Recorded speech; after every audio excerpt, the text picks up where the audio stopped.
In this video, I wanted to walk through my slides for section 3.2, and we're going to be talking about quadratic equations, functions, zeros, and models. So let's begin with talking about quadratic equations. Quadratic equation is a equation can be written in this form: ax squared plus bx plus c equals 0, where a, b, and c are real numbers, or another word is saying they're constants. So pretty much the number in front of the variable x is going to be considered to be the constant a, b, and c in a quadratic equation. Quadratic equation always consists of a x squared. It might not always have an x in the middle or last number constant here, but you always have the x squared to signify this is going to be a quadratic equation. Same thing with quadratic functions. If we just put f of x here, basically what we're doing is if I give you an x, I can plug it into here, and then we get a answer for this quadratic function. So kind of like using a graph, x and y. I give you an x, you plug it in, it produces a y for f of x. So if we wanted to solve for this particular function, 2x minus 2x squared minus x equals 3. The exponent, or the degree, that's shown in the leading coefficient here will let you know how many solutions there are in this polynomial, in each polynomial that we have. So because this is an x squared for 2, we're actually going to have 2 solutions, or two real zeros for this particular problem. So do you have to kind of refresh your memory of bringing back as far as solving for polynomial functions? For this one here, we brought the 3 over by subtracting. So we have our quadratic equation or function 2x squared minus x minus 3. And then we got to remember how to factor. So this is a good stopping point where you probably need to refresh your memory on how to get from this polynomial to our factors, because this is going to be very important throughout this whole pre-calculus journey. You have to remember how to get a polynomial into our factors here. So if we follow this back, x times x squared, we get this here and so forth. So Google, YouTube, whatever you need to do, refresh your memory on factoring, because it's going to be very important. So once we factor here, we have x plus 1 times 2x minus 3. So once you get your two factors, we set them both equal to 0. So the x plus 1 equals 0, 2x minus 3 equals 0. Solve, we get our two answers like we just talked about up here. How many solutions did you have? -1 and 3 over 2. It is also important now that I know sometimes students miss this part where they don't want to check. You get these two answers and immediately you go to My Math Class Plus or whatever quiz or test you're doing and say the answer is going to be -1 and 3 over 2. It's going to be very important that you do the check, because sometimes we have two answers, but actually only one of them is going to be the answer. In this case here, they both end up working out true. So if you take the -1, plug it in for each x into our original equation, we should get 3 to be our result. And we did it here, we do get 3, which is true. If you do 3 over 2, square it times by 2 minus 3, you also get 3. So both of these for this particular one checked out. So the solutions are going to be both of these answers, -1 and then 3 over 2. So here are the steps to lay out as far as how to do this same equation using a calculator. The finding the zeros, or is another way of also saying we're going to be finding the x-intercepts. Basically, when this graph, when we look at the picture, crosses the x-axis, and because we have two solutions, it's going to cross the x-axis 2 times. So in the top left-hand corner, we're going to hit y equals. Make sure everything is cleared out. For y1, you're going to type in your equation. So this side of the equal sign, here's my little equal sign. On the left side, that's going to actually be all my y1. y2 is going to be on the right side. So whatever this would be. So you can do it this way. In my PowerPoints here, I would like for you to move this over to the left like we did before and just set this equal to 0. I think it's going to be a lot easier, but if you want to make this y1 and y2, just whatever they meet at, you can do it that way. I want to stay consistent and make the y2 0. So remember, move this over and type this equation in 2x squared minus x minus 3 in the y1. And then y over here, since it's going to be 0, we're going to leave that as 0 for y2. Then we're going to hit zoom 6. If your equation seems to be have big numbers, then we can hit zoom 0 because it'll better fit your window when you look at your calculator where your window is going to be as far as what the graph looks like and what we're looking for. So then you're going to ask yourself how many times the parabola, the graph, intersects the x-axis. We already know by looking at the equation it's going to do 2, but in your calculator you should see it hit y equals 2 times, the x-axis 2 times. So then once we find that, we're going to hit second trace number 5. Number 5 has the intersection because we want to know where did they intersect at. So we're going to move our cursor, a little blinking cursor to the left where you think they intersect at, and we're going to hit enter 3 times. Then you must hit second trace number 5 again to go over to the right side. You can't just slide over to the right side and then hit enter 3 times. You have to hit second trace number 5 once again and then hit enter 3 times to get your second answer above. So I want to go ahead and pull up my calculator and show you what all this is about. So here's my calculator that I pulled up. We're going to hit the y equals. Again, make sure all this is cleared out. The equation we had was 2x squared minus x minus 3, because remember, I'm going to move the 3 over and make my y2 0. So I'm going to hit zoom 6. So this is the parabola, and the red line here on the x-axis is signifying that we have the y equals 0 for this one. So if you see here, we ask ourselves that question, how many times does this parabola, the blue, intersect with the red on the x-axis? So 1, 2, that's how many answers we're going to have for this particular problem. So we hit second trace, and then we're going to go down to 5 because we want to see how many times we want to see the answer where they intersect at on the in the calculator. So here's my blinking cursor. I want to go to where I think they're intersect at. It does not have to be exactly on it, just somewhere in the ballpark. Hit enter 3 times, and we get our first answer to be -1. So again, don't just slide it over to that side because that's not going to work. You have to hit second trace number 5 again, and then move it over to this side, and then hit enter 3 times.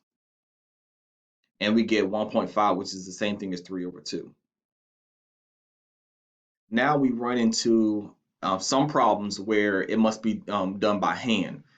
Most of these here, the calculator can give you a nice clean answer, just like we had -1 in 3 over 2. But there are other times where, as far as my work or my MathFlash Plus, that you have to provide, you can't provide me with a bunch of decimals or anything like that. You have to put in the fraction, a radical, the more precise answer for the problem. So we have this one here. We're going to go ahead and solve by hand. We're going to get x by itself. So the first thing we're going to do is just move the 10 over by adding, do the opposite. And then we're going to divide by 2 on both sides to get 5. If you want to get rid of a square, remember, if you take the square root of both sides, that gives us the square. But anytime you take the square root, make sure you do a plus or minus symbol. So a plus and a minus as far as the answer. Since we can't get the square root of 5, we just leave it as square root of 5. I know if you actually type in square root of 5 in your calculator, it's going to give you a long drawn out decimal, which I do not want. So we're going to leave it as square root of 5 and then negative square root of 5. Here's another example where we're going to have to solve for this problem here. So if I move the 13 over, we get -13. Again, I take the square root of both sides. Here's my plus or minus. Again, when you take the square root, remember plus or minus. And then remember in section 3.1, when you see a negative in the inside of a square root, we can immediately take it out. I like to put mine on the in the front, but this one here I had it in the back. Put the I in the front, and then we have the square root of 13, imaginary square root of 13. So here we look at the parabola. If you put this in the calculator, notice that this parabola does not cross or intersect the y-axis, the x-axis. It's way up here. So that's why the answer for this one is going to be no real zeros and no x-intercept. That's why we have the imaginary. We kind of got it's like we get an answer, but it's not the true answer because it does not intersect the x-axis. The next topic we're going to talk about is quadratic formula. This might be familiar to you. For this formula, minus negative b plus or minus the square root of a b squared minus 4ac all over 2a. Again, we get our a, b, and c from the quadratic equation, the numbers in front of the variables. And this one doesn't have one, so the last number is considered to be c. The most important thing you need to do is identify A, B, C first. I will, until you kind of get a good, feel comfortable with quadratic formula and just identifying the A, B, and C, I would just list this off to the side of your paper that you're working it out with, your A, B, and C, and make sure you have your numbers in place. Identify those, and then we can plug it into the formula and then solve for it that way. Notice here, there is no C. So we have to always remember this for doing the quadratic formula, this always has to be set equal to 0. So whatever is over here, you bring it to the side. So this C is not going to be positive 7 because remember, when we move it over, we're going to do the opposite, which is what makes it a minus. So we have 3 as our A, B will be 2, and then negative 7, when I move it over here, will be our C. So we put all those three numbers into each letter variable. We simplify, and if you need a refresher, you might have to go back and refresh on how to simplify quadratic formulas in radicals. And then once we get down to here, we have negative 1 plus or minus square root of 22 all over 3. This can be written like this as far as an answer, or you might have to separate it and say 1 minus negative 1 minus the square root of 22, and then over 3, and then negative 1 plus the square root of 22 over 3. So you might have to separate it, but this is, for me, as far as here, I don't mind it having a little plus or minus sign as far as your answer. But for some MyMathPlus, they might want you to separate it, so just keep that in mind. For this particular one, they want an exact solution. So we have to get an approximate answer solution. So when we put this in our calculator, our answer should be negative 1.897. There's probably some more, but they probably round it for three decimal places. So when you're doing MyMathPlus, make sure you pay attention what's in blue underneath where you type in your answer, because they will tell you if you need to round to 3 decimal places or keep it as exact solutions like we did here with the radicals. So you won't get those problems wrong on the in MyMathPlus or on the test. The next topic is going to be called discriminant. With discriminant is a little bit of the using the quadratic formula, but for this one particular one, we're only going to use what's inside the square root. So I don't need this negative b plus or minus square root 2a. We don't need any of that stuff. All we're taking from this quadratic formula is just the b squared minus 4ac. So in this particular one, once you locate what your a is, what your b is, and what your c is, we're going to do the math and calculate and see what the answer is. So once we put in b squared minus about 4a and c, if the answer is equal to 0, then you type, or there might be a drop box in the MyMathPlus where you actually say the answer is going to be one real number solution. That's if you did the math and all these numbers, when you did the math, equals to 0, this is going to be our answer. If the answer is positive, remember anything greater than 0 is going to be a positive answer. Then this is what you want to write or type 2 different real solutions. If the answer when you calculate it is a negative number, that's why less than, then we're going to have two different imaginary numbers or solutions, complex conjugates. So if it's equal to 0, we're going to get one answer. If it's greater than 0, a positive answer. Doesn't matter if it's a fraction or not. As long as it's positive, we're going to have two different real solutions. If it's a negative, we're going to have two different imaginary solutions. So again, off to the side, we put our A, B, and C just to figure out what it is. So here we have our B squared. So B came from the 5. A came from the number in front. It's not a number here, but we always know to understood it always be a 1 in front of a variable. C is going to be the last number. It's 8. We do the math. We get our answer to be a negative answer. So what do we say about negative? If the problem has a negative answer or less than 0, then we're going to write two different imaginary solutions. So the next topic in section 3.2, as you know, this is probably a long section, but we'll get through it. It's going to be completing the square.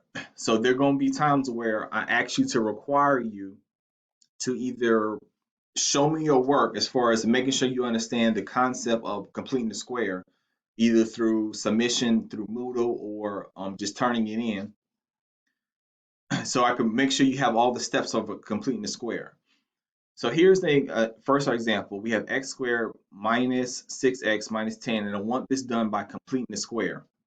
Yes, you can get the same answer by doing the quadratic formula, the calculator technique that we just went over as far as the second trace, number 5, hit enter 3 times. All that stuff would get us to the same exact answer. However, we got to know how to do each of these mathematical concepts. So completing the square. So this is basically the format is going to what it's going to look like, but I'm actually going to break it down in my next slide.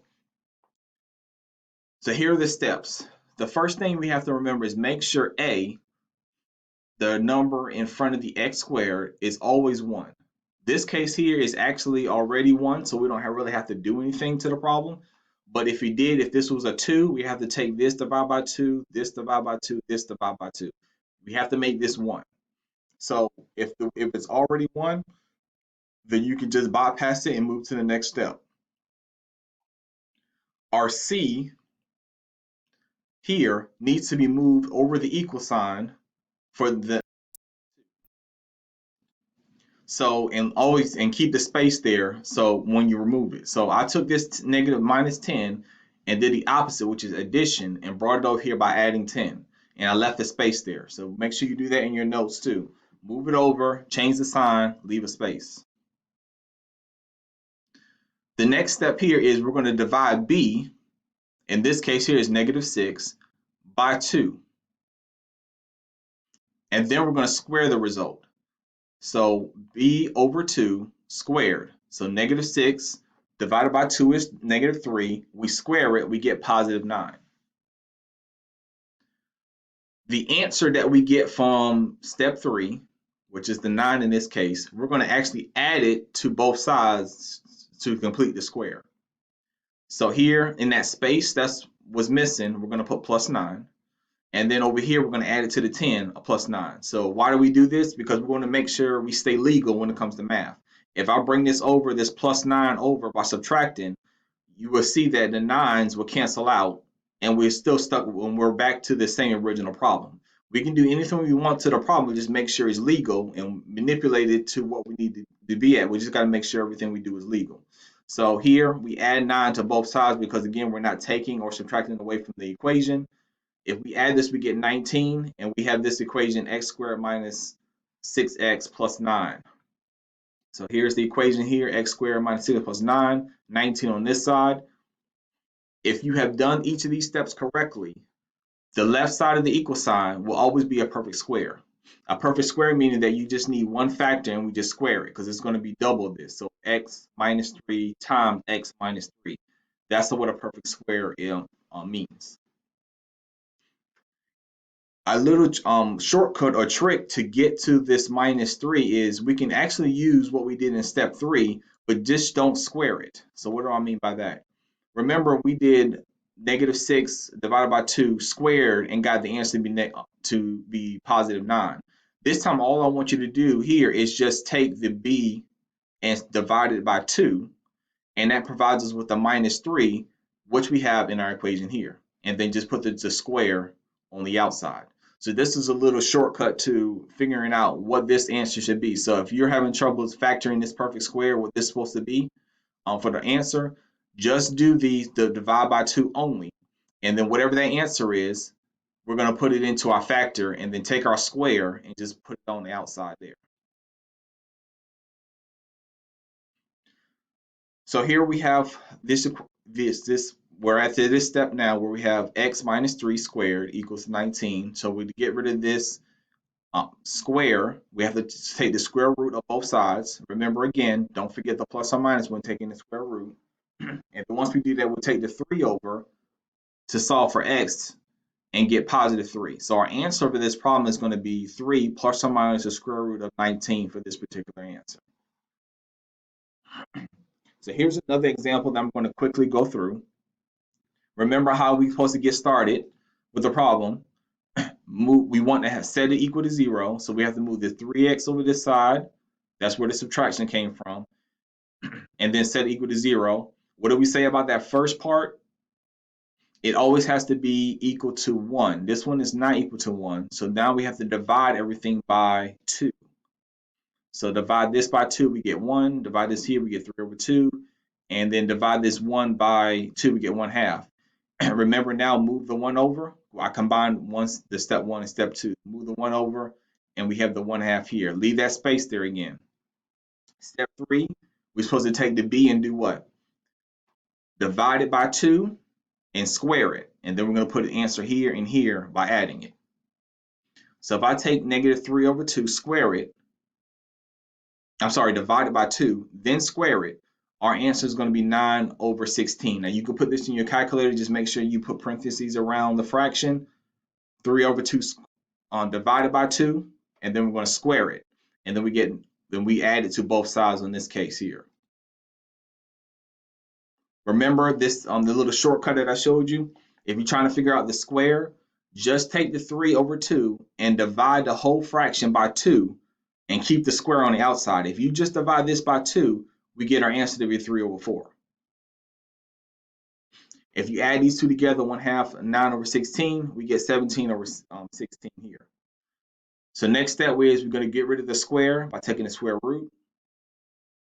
Now, when you take the square root of here, you could put a big square root or you could put 2 square roots on it. Both of them mean the exact same thing. You can put one big one, or you can do the square root of 17 and square root of 16, which the square root of 16 is a perfect square, so that gives us 4.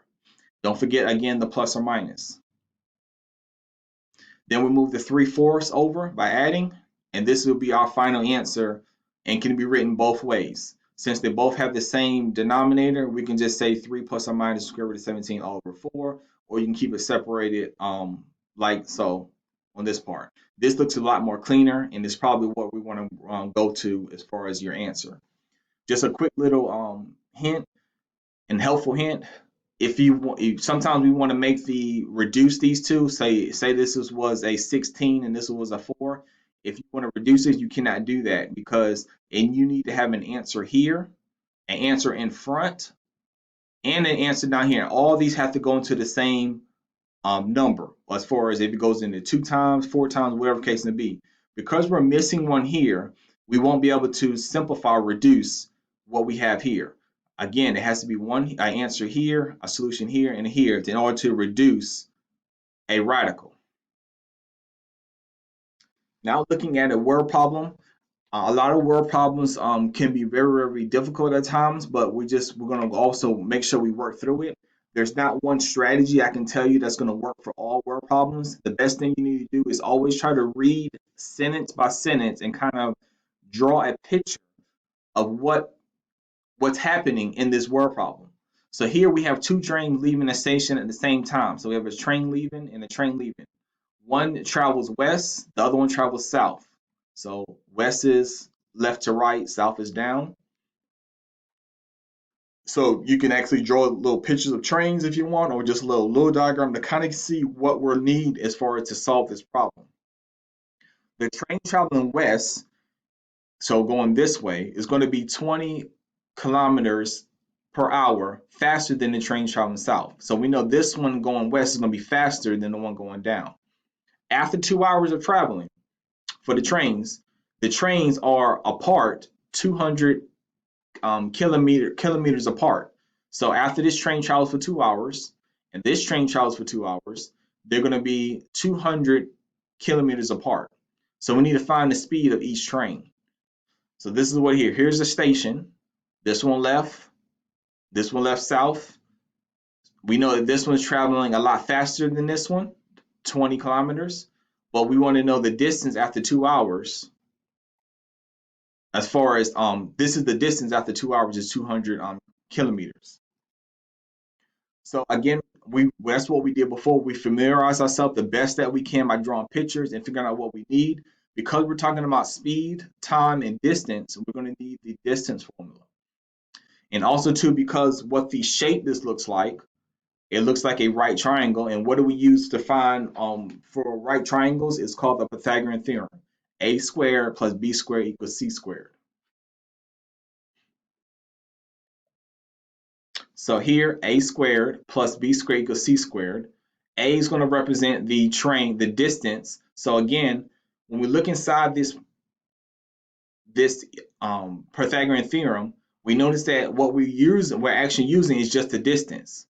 The r is the rate, t is the time. So we're multiplying those two together and creates our distance. So this is the distance when we multiply these two together. This is the distance when we multiply these two together. And we already know 200 is kilometers the distance because that's the distance apart after 2 hours. So 2, which is our speed, or which is our time, 2 hours, times the rate. Remember, this rate is going faster than this one, 20 kilometers faster. Once we do the math for all this one here, we square it, work this out, and find our factors. We get our 2 and set them both equal to 0. We get our answer to be negative 80 and positive 60. We already know that negative 80 is not going to be an answer because that doesn't make sense when we're talking about speed. So 60 has to be the only answer that we're going to be used for this particular one. So we do 60 squared and put it into our Pythagorean theorem to figure out our check. So if this one's right going 60, we know the other one is doing 20 kilometers faster. So the other one must be doing 80. So we have one train doing 60, one doing 80. So again, we're going to check to see if that's going to be the right answer by plugging it into the Pythagorean theorem to make sure we get there are 200 meters apart, which it does work. So we plug them both in, we take the square root, we get this, and we get our kilometers to be apart. So this answer just checked out. So we know that one is traveling 60, one is traveling 80 kilometers. So this concludes section 3.2. Let me know if you have any questions or concerns.